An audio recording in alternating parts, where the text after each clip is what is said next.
Primera de Samuel, capítulo 2.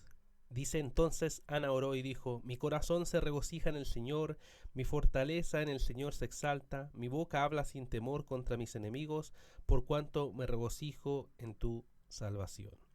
Aquí tenemos este cántico o esta oración de Ana alabando al Señor porque el Señor había respondido su petición de tener un hijo, este hijo Samuel, que iba a ser completamente consagrado al Señor. Desde el verso 1 hasta el verso 11 podemos ver este cántico de Ana en donde está lleno de regocijo, lleno de reconocimiento que no hay santo como el Señor, que no hay otro fuera de él, que la roca es nuestro Dios, que el Señor da la muerte y da la vida, el Señor hace bajar al Seol y hace subir, empobrece, enriquece, humilla y exalta, etc. Vemos mucha alabanza al Señor, y así es como termina en el verso 10 esta exaltación. Dice: los que se oponen al Señor serán quebrantados, Él tronará desde los cielos contra ellos, el Señor juzgará los confines de la tierra, dará fortaleza a su rey y ensalzará el poder de su ungido. Podemos ver entonces esta hermosa alabanza, este salmo que canta aquí Ana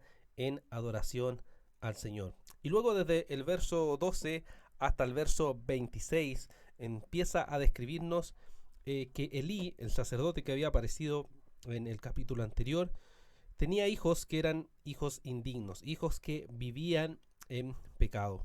Lo que hacían por un lado era profanar lo santo, profanar como Dios había mandado que se hicieran las cosas, las expiaciones delante de Dios, los sacrificios delante de Dios, las ordenanzas explícitas que Dios había dado. Ellos no la respetaban para nada, y ese era un grave pecado. Pero además de eso, dice que fornicaban.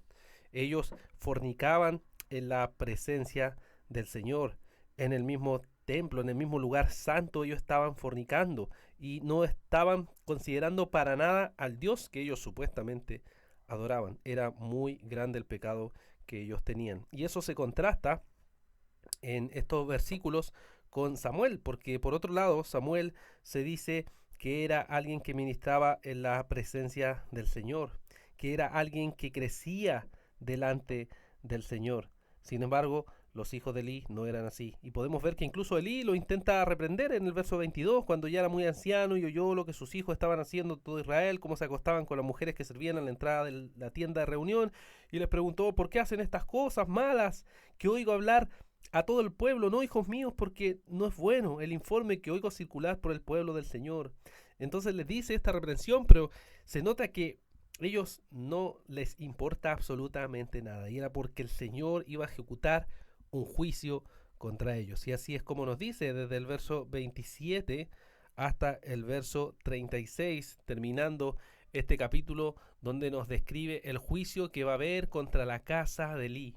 Contra ellos va a venir el juicio del Señor. Lo reprende a Elí y le dice que el juicio llegará para él. Sin embargo, aunque él sufra, el Señor va a levantar un sacerdote fiel, nos dice en el verso 35, un sacerdote que hará conforme a los deseos de mi corazón y de mi alma, y le edificará una casa duradera y andará siempre delante de mi ungido.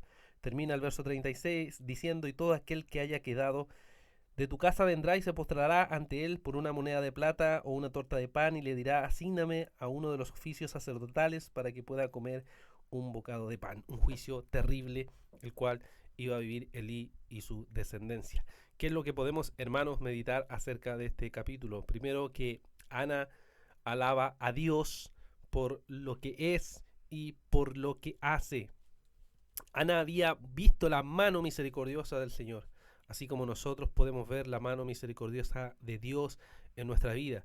Y lo alabamos no solo por lo que hace, no solo por lo que nos puede dar o responder, sino por lo que Dios es. Él se merece toda la gloria, todo el honor y toda nuestra alabanza, porque Él es Dios soberano, el cual ha creado todo el mundo y también nos ha dado la maravillosa salvación en Cristo Jesús.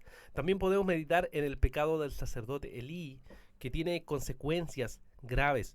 Cuando un sacerdote no se dedica a guiar a su familia, las consecuencias llegan tarde o temprano. Y eso no es solo para Elí, sino que es para todos los hombres que ahora somos sacerdotes de hogar. Para aquellos que se nos ha encomendado esta misión importante, es que somos responsables delante del Señor. Y si no guiamos a nuestros hijos o a nuestra familia conforme a la voluntad de Dios, entonces las consecuencias llegarán y luego nos lamentaremos, porque veremos el desastre el cual hemos dejado y no hemos obedecido la palabra del Señor. Sacerdotes, hombres, pongan atención, porque el juicio llegará si es que no obedecemos las palabras del Señor. Pero todos los sacerdotes, al igual que Elí, al igual que todos nosotros, fallamos. Porque como nos dice esta promesa, hay un solo sacerdote fiel que el Señor va a levantar y que va a ser perfecto. Y ese es Jesucristo, nuestro Redentor, nuestro sumo sacerdote, el cual entró, murió en la cruz, resucitó y ahora está a la diestra del Padre y va a venir por su iglesia.